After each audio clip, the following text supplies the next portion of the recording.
And welcome to another video lecture on topic C1.1 Enzymes and Metabolism. This is our additional higher level content. SL friends, you're welcome to follow along for fun, but this will not be on your assessment. Our guiding questions continue to be: in what ways do enzymes interact with other molecules, and what are the interdependent components of metabolism? In our last lecture, we talked a lot about enzyme substrate interactions. Today, we're going to talk about some more of those interactions. We're also going to talk about how us living things manipulate the components of metabolism in order to regulate it. Our objectives: we're going to distinguish between intracellular and extracellular metabolism. We're going to distinguish between linear and cyclic pathways of metabolism and explain some of the mechanisms of enzyme inhibition. Remember that enzymes are proteins that catalyze chemical reactions. They are going to increase the rate of a reaction by decreasing the activation energy. Those reactions that enzymes catalyze are those reactions of metabolism, which can be catabolic or anabolic and are super interdependent and interacting in us living things. Metabolism can be inside cells, intracellular, or extracellular, outside cells. Here we've got some lovely plant cells with those chloroplasts. Of course, what happens in the chloroplasts is photosynthesis. Because photosynthesis is happening inside a chloroplast, inside a cell, it's intracellular. Cellular respiration is also an intracellular process because it's happening inside a mitochondria, which is in a cell. Digestion happens both along the walls of the small intestine and also in the lumen of the small intestine. This is happening outside the cells. Cells are making the enzymes. Cells are absorbing the nutrients after the breakdown of the food particles, but digestion itself, the breakdown of those food particles, is happening outside of cells. It's extracellular. We can also classify our metabolic pathways as being either linear or cyclic. Our linear pathways, like glycolysis, the splitting, that's the lysis part of glucose, that's the glyco part, starts with glucose. Lots and lots of enzymes are going to send glucose through these different intermediate steps, and we end up with these products that will eventually enter the mitochondria if oxygen levels are sufficient. I don't use any of these final products to restart the pathway. Certainly we reuse those enzymes, but the products are not reused here. That's different in our cyclic pathways, where some of the products of some of the reactions are used to restart the whole entire pathway. Some of those products, again, are reused to start the pathway. This is cyclic. This is Calvin cycle. Can you guess why we call it a cycle? Because it's a cyclic pathway. Another example of a cycle is Krebs cycle, which is part of respiration. Calvin cycle is part of photosynthesis. An interesting side effect of all these chemical reactions happening is the propagation of heat. Be careful, don't say that we produce heat energy, because we know that energy can neither be created nor destroyed. A better word is propagate. Energy is released during chemical reactions, especially during cellular respiration. And us endotherms, us organisms that maintain an internal body temperature, we actually take advantage of cellular respiration and the heat energy that is propagated as those chemical reactions happen to keep us warm. Kind of cool. No, kind of warm. Remember that we talked in our last lecture about these factors that affect the rates of enzyme activity.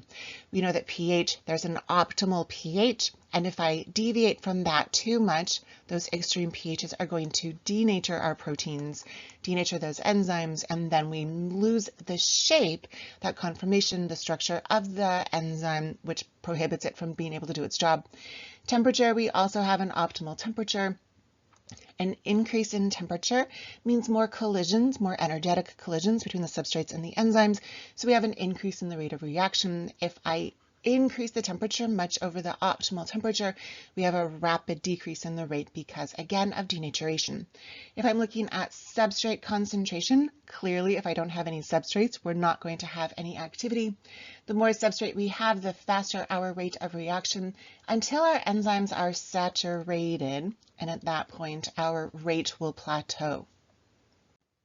For the rest of this lecture, we're going to look at enzyme inhibition, more ways that we can affect the rate of enzyme activity, just like pH, temperature, substrate concentration can affect the rate of enzyme activity.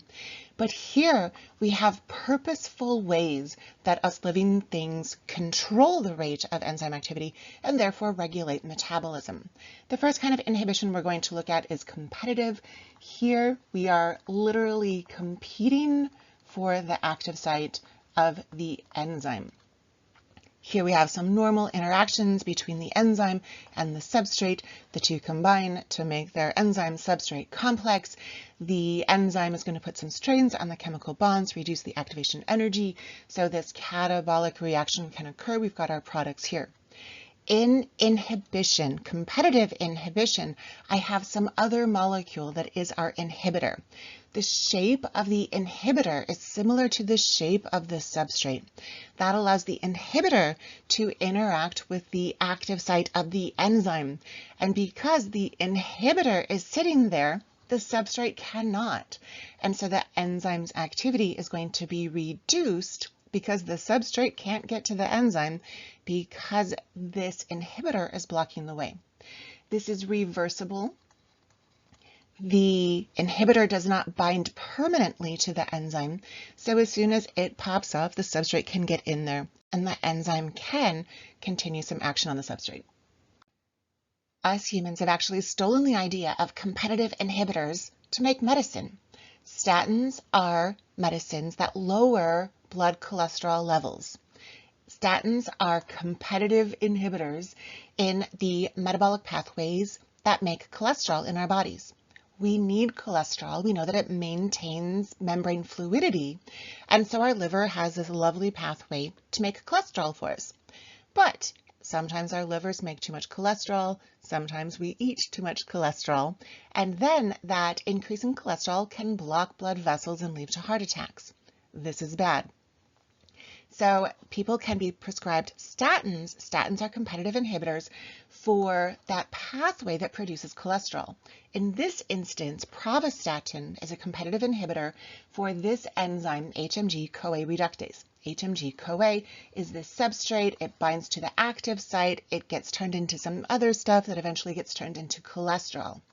Pravastatin will sit on the active site of that reductase enzyme, preventing it from being able to take part in that pathway that makes cholesterol. That's going to reduce the amount of cholesterol that the liver is making and therefore reduce the amount of cholesterol that we have in our bodies. It is simply a competitive inhibitor for this enzyme that is part of the cholesterol metabolic pathway. What's super cool here, we can see that the statins, and again, this one happens to be pravastatin. With pravastatin, the incidence of death or non-fatal heart attacks is much lower, maybe not much lower, is a little lower than people who only had the placebo. So that reduction in cholesterol is having a positive impact on the longevity of people taking the medicine. Another type of inhibition is non-competitive. In competitive inhibition, the substrate and the inhibitor compete for the active site of the enzyme. With non-competitive inhibition, we're not competing for the active site. Instead, the inhibitor will bind to some other part, not the active site of the enzyme. That other part is called the allosteric site. I remember it because allo is kind of like there, allá in Spanish, over there. So not here on the active site, but over there, allá on the allosteric site. When the inhibitor binds to the allosteric site, it causes a shape change to the active site. And therefore, the substrate can no longer bind to the active site. They don't have a shape match anymore, and the reaction will be inhibited. This is reversible that inhibitor can pop off the enzyme's shape will go back to normal, and the substrate can bind again.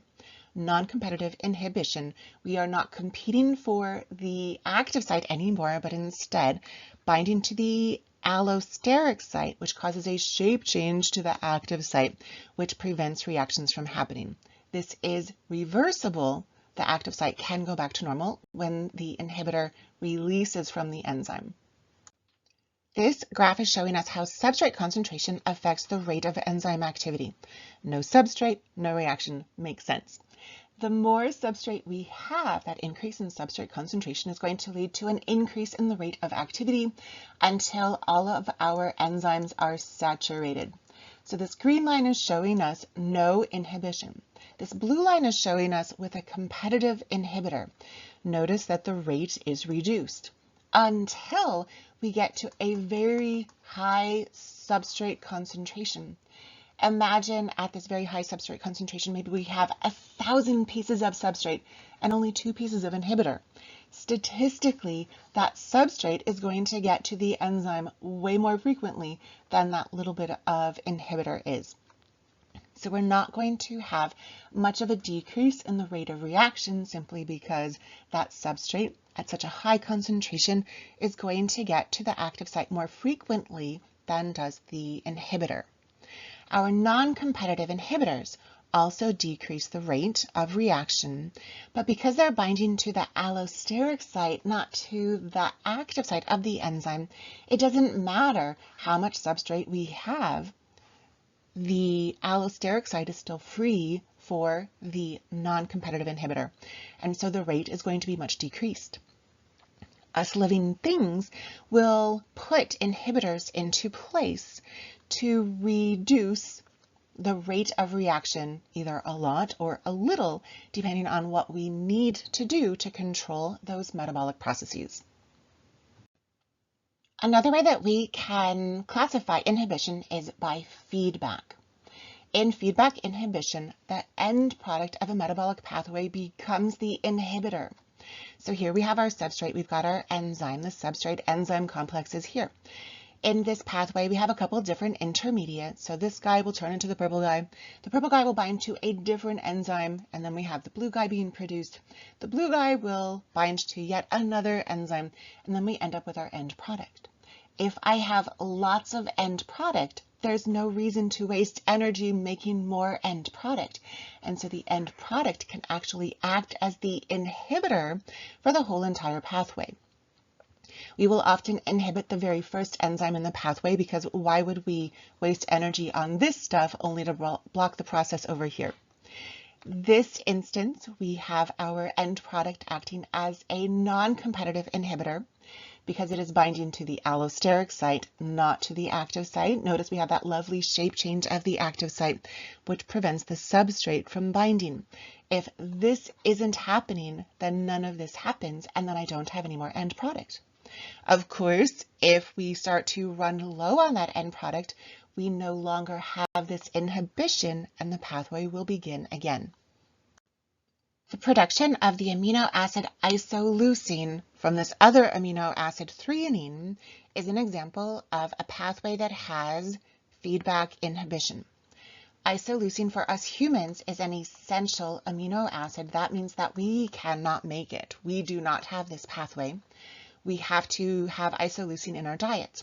Plants and bacteria, however, can take that threonine and turn it into isoleucine, and then we eat the plants to get the isoleucine.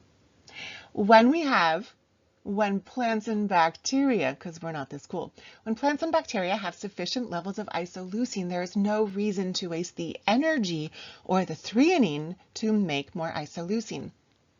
So isoleucine at high levels will bind to the allosteric site of enzyme number 1.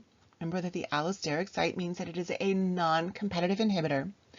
That enzyme and the isoleucine bound together will prevent anything from happening in this whole entire pathway. The whole pathway is blocked. However, if we have low levels of isoleucine. That isoleucine is not there to bind to the allosteric site, then the threonine is converted into this first intermediate and then all these other ones, lots of enzymes, and we get that isoleucine. We get that isoleucine and that level rises, isoleucine will bind to the allosteric site of enzyme number 1 and shut down the process so that we're not, again, wasting energy, wasting resources, making a product that we don't need. Feedback inhibition. We're going to look here at one last kind of inhibition, mechanism-based inhibition. This is super similar to competitive inhibition. We have this enzyme here called transpeptidase. It is used by bacteria to build cell walls. It binds together these different peptide chains on these glycoproteins to help the bacteria build new cell wall. Penicillin, the antibiotic penicillin, is a competitive inhibitor. It will bind to the active site of the transpeptidase enzyme, except it binds permanently with the other, permanently, sorry, lost my spelling, train of thought there. When we looked at the other competitive inhibitor, it did not bind permanently. Instead, that inhibition was reversible. The inhibitor can pop off of the enzyme and the enzyme can go back to doing work. This mechanism-based inhibition is permanent. It is forever. That penicillin will be stuck there forever. And so it doesn't matter if we have that increase in substrate concentration, this enzyme is dead. It can no longer act on its substrate ever. And this is how penicillin helps us treat bacterial infections. If we can prevent forever the bacteria from being able to make more cell wall, then the bacteria is going to die. It cannot grow. It cannot make babies.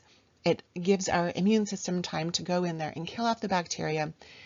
This is how penicillin works. It is a mechanism-based permanent inhibition. Sadly, well, sadly for us humans, not for the bacteria, good for them, there are some bacteria that make an enzyme called penicillinase. If it ends in ase, it's an enzyme. This guy, you probably guessed, acts on penicillin. And this is going to confer antibiotic resistance against penicillin to the bacteria that make it. This is the penicillin molecule. One part of the penicillin molecule is this super cool square ring called the beta-lactam ring. Penicillinase is an example of an enzyme in the family of beta-lactamases that literally just break that beta-lactam ring. When that ring gets broken, notice over here, no square ring. When that ring is broken, penicillin, which is now penicilloic acid, no longer has the right shape to bind permanently to the active site of that transpeptidase enzyme that we looked at on the previous slide. If penicillin, now penicilloic acid, can no longer permanently bind to the active site of the transpeptidase, transpeptidase can just do its job and make more cell wall for the bacteria, which can live happily ever after, infecting us. So that's bad for us. And on that sad, bad note, we have come to the end of our video lecture. We talked about intracellular versus extracellular metabolism, lots of metabolism that happens inside cells. We talked about examples in photosynthesis and respiration. Extracellular digestion happens in our small intestine, but outside of cells. We talked about linear pathways like glycolysis, cyclic pathways where some of the products turn into some of the reactants in that metabolic pathway. And then we talked about lots of ways that we can inhibit our enzymes to better control metabolism. Great work today, my friends.